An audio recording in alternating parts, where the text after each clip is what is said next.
Okay, in 11.4, 11.5, and 11.6, we're talking about SOHCAHTOA, and there are some Khan Academy videos if you were absent from class that you need to go watch because, I can't, uh, a video that long, I'm just trying to kind of help here if you're stuck on some 11.5, 11.6 concepts. But just to review, SOHCAHTOA, the sign, this stands for the sine of an angle, and the sine of an angle, I could call it x. A lot of times they'll use this little O with a line through it to show that it's an angle, but sometimes in your book they use x. They could use either one. Is a fraction of the sides of a right triangle. So let's say I have a right triangle and I've got an angle. I'm going to put my angle here. I always label from the angle. So it would be the opposite side of the angle would be, okay, start at the angle, go to the opposite side of the triangle. You can imagine a little ant crawling along there. Where would he go? To the opposite side, it would be here. You always need to label your hypotenuse. That's across from your right angle. You should know that by now because of the Pythagorean theorem. Now there's only one side left, and it's called the adjacent side. And the adjacent side is this side right here. It forms part of the angle. It's the leg that forms part of the angle. Adjacent means next to. So we just abbreviated ADJ. It means next to, so it's the leg next to the angle, not the one opposite it. You always have to label in order to get these trig functions. Now the sine is the opposite. You're basically just going to make a fraction that's the lengths of the sides of the right triangle, and how you make the fractions, each different fraction has a different name. The sine fraction, or the sine function, is opposite, and I know it's O on top because the O comes first. I put the opposite on top, and then H tells me to put the hypotenuse on the bottom. So if I had numbers there, I would put the numbers and I would come up with a fraction. The cosine is, that's what the C in SOHCAHTOA stands for. The cosine, ooh, that's a big fat mark there. The cosine of an angle, and again I could call it x or I could call it this little theta here. I'm just going to do that because that's what you see in pre-cal and I just want you to get used to it. It's the the A stands for the adjacent side. Remember, we're using A for adjacent, O for opposite, and H for hypotenuse. It goes on the top of the fraction, and on the bottom of the fraction is hypotenuse. H stands for hypotenuse. And so if those sides were labeled, if those sides had labels on them, I could stick the numbers in for those sides. And then in 11.4, we talked about tangent, the tangent of an angle, or I could put tan x or tan of that symbol for an angle, is its opposite side goes on top and its adjacent side goes on bottom. And so again, if you need a little more than just this quick little review, go to the Khan Academy videos and view them. So now, in our 11.5 and 11.6, we had some problems, and we were going to try to focus in class on the ones at the end. I'm just going to pick some ones throughout the assignment to work. For instance, I'll do number, I'm going to start at a later one and then move backwards, okay? So let's start with number, just in case we don't get to it, number 28, okay?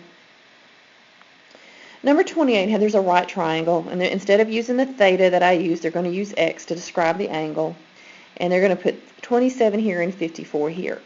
And they want me to solve for x in the following figures, express each length to the nearest tenth, and each angle to the nearest degree. Okay, so sometimes you're going to be missing a side, sometimes you're going to be missing an angle. This is kind of an exercise in how do we use these functions to do, find things, okay? Find missing sides and angles. All right, I'm missing an angle here. Now, the first thing I got to do, if that's the angle that I'm looking at, I need to label my triangle. I know that 54 is the hypotenuse. The hypotenuse is always the hypotenuse, right? But the opposite and adjacent sides depend on where the angle is. So the angle's right here. The opposite side, if an ant crawled to the opposite side, he'd crawl here. We're going to label this opposite, OPP. And the only side left has to be the adjacent side, and it's also the adjacent side because it's a leg that forms part of that angle that I'm missing there, okay? Now, I can pick whatever trig function from SOHCAHTOA that I want to, but what I really do is I look to see what information I have. I have the hypotenuse. Well, that right there tells me the only fractions that have hypotenuse in them are the for the sine and the cosine, the c part, because see how there's an h up here in this little SOHCAHTOA thing. That means I'm going to be using sine or cosine. And I look to see what else I have. I have the adjacent side. So I have an A and I have an H. Which one of SO and C has an A and an H? Oh, it's C, cosine. So what I want to do is I want to say, well, the cosine of X and I can make this fraction.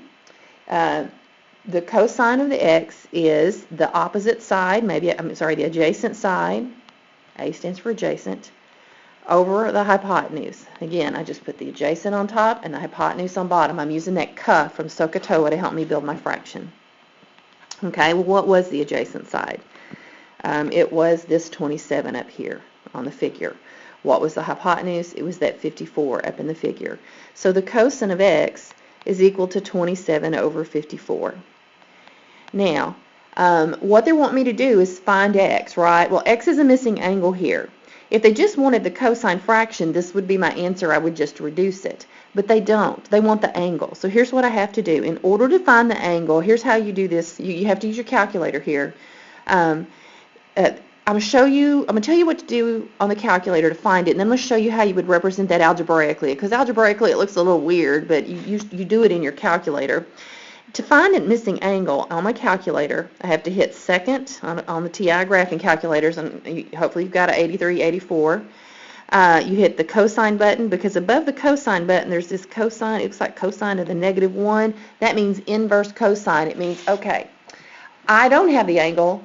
I have the fraction that's going to tell me the angle, and I want you, calculator, to go tell me how to get the angle. So to get to that cosine -1 there, that's what that does. It's called the inverse cosine, or the arc cosine.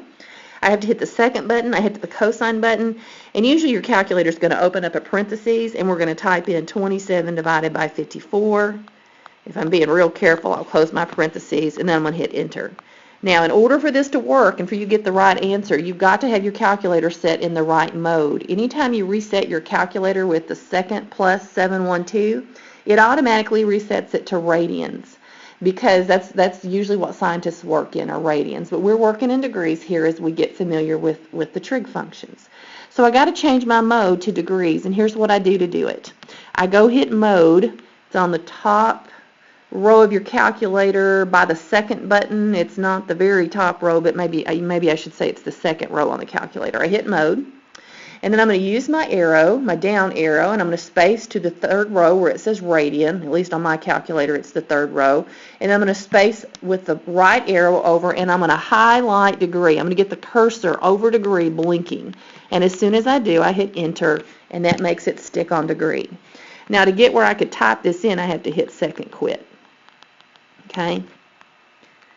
And quit is actually the mode. It's on the mode button if you look. So it's second mode, second quit. Okay? Just because quit's above mode. And this is how they get double the amount of keys on a calculator without having twice as many keys, as they use one key for two things. Okay.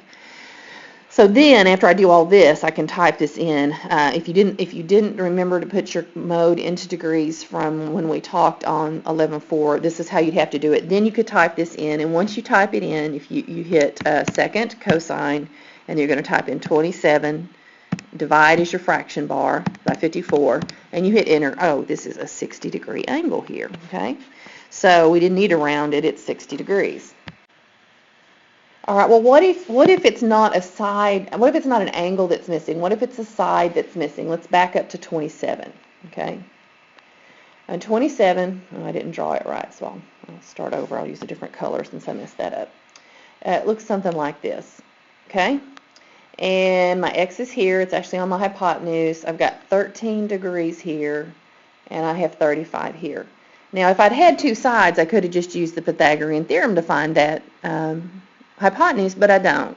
So that's why I have to have trig to solve this equation. I can't use the Pythagorean theorem. Now let's see. From the angle that I know, I only know one angle. Well, I actually know the right angle, but we never label from the right angle. It doesn't work, okay? I need to label this triangle. So where's the opposite side? Imagine the ant crawling across to the opposite side. He would land here.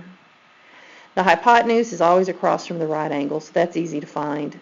And that means this other side is the adjacent side, and I know it's the adjacent side because one side of it forms my angle that I'm looking at. If I were to have labeled from the other angle, that opposite and adjacent would have been at a different spot. So you got to always find the angle you're working from and label from it. All right, so what kind of information do I have here? I have, I have an angle, okay, so I can plug in an angle here. I have a number on my opposite, so I know whatever I use is going to have the opposite in it. Let me write SOHCAHTOA. Some old hippie caught another hippie tripping on apples, okay? It really stands for other stuff, but that's how you can remember it when you're trying to learn it, okay? If I know that I've got the opposite, that means the only fractions that have the opposite side in it are SO and TOA, because CA has, there's no O in there, right? Well, I know that I'm trying to find my hypotenuse up here. So I need it in my little fraction somewhere. So which SO and TOA, which of those have an O and a H in them? Oh, it's SO. So it's the sine. Now, the thing that goes after the sine here is always an angle. This is always an angle here. In the previous problem, we were solving for the angle because we didn't have it. Here we have it, so we plug it in. We know that sine is opposite over hypotenuse. So I can say, well, that sine of 13 degrees is equal to the opposite side. We labeled it. It's 35. And the hypotenuse is x. I don't know it. Okay, so how am I going to find this? If you look at this, I can make this into a proportion. I can put it over 1. And I can cross multiply to solve for x, okay? So 1 times 35 is 35. I'm going to do that one. I'm going to go ahead and do this other one on the other side. Sine 13 times x. Write it like this. Put the x out front because people get really mixed up. The 13 is the only thing, 13 degrees is the only thing that goes with the sine. And if you put the x after it, some people accidentally do stuff with it, like type it in the calculator, and they get all confused and they can't find the answer. So if you just put your variable out in front of your trig function, it makes it a lot easier when you're solving because you get less confused. Okay? I'm trying to get x by itself, so I need to divide both sides by sine 13 degrees. If I do it this way, I can just type all this in the calculator. So what I need to type in the calculator is 35 divided by sine 13 degrees. So I'm going to go do that. Okay? Now, usually we have to round these answers. That's why I put those squiggly lines. I'm guessing we're going to have to round this answer. So I'm typing in my calculator. It's got to be in the mode degrees. If it's in radians, it's going to give me a different number. I'm typing in 35 divided by sine 13. And I get, sure enough, something I'm going to have to round, 155, and I said take it out to each length to the nearest tenth, okay? So if I'm going out to the nearest tenth, I've got 0.58. It's going to round to about 155.6. Okay, so looking at the problem, they might not have drawn this to scale, but does it look like my missing side should be longer than that little 35 side? It does. So I'm kind of thinking, okay, at least it looks like I might have a reasonable answer here, okay? And that is my answer, 155.6 units, whatever it is. I'm just going to keep working. Well, I'm out of time.